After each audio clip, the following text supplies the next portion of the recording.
I love you. I love you. I love you.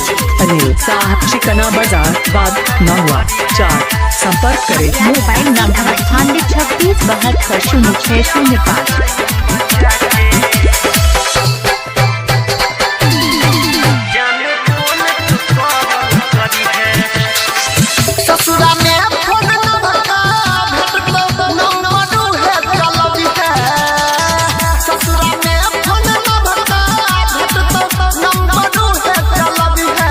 अपना पियावा से टाइम बचा के जान फोन तू करल करी है।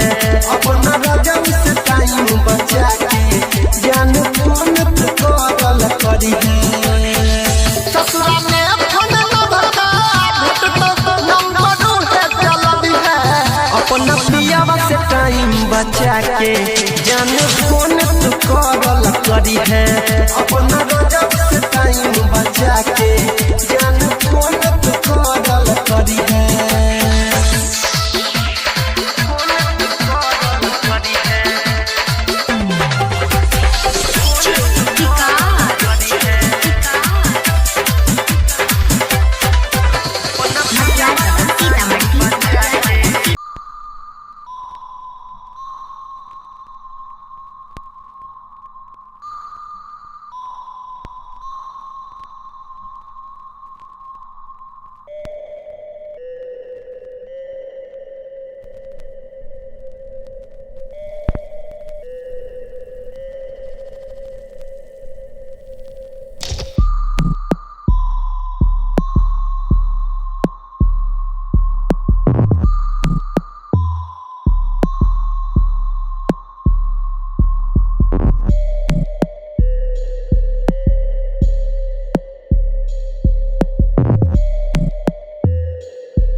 I love you. I love you.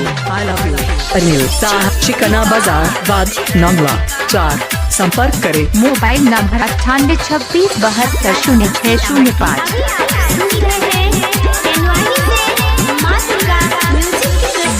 दिन चाहे रात गोरी कुछो नहीं बुझालियो।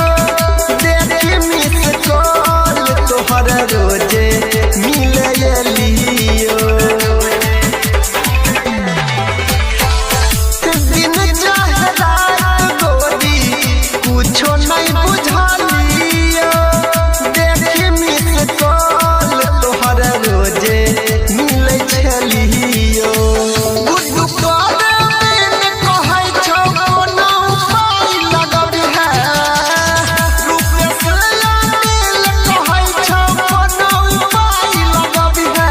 अपना पियावा से टाइम बचा के जान फोन तू करल करी है।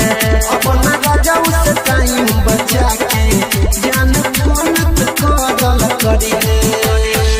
ससुरा में फोन लगा भेट तो नंबर है चलबी है।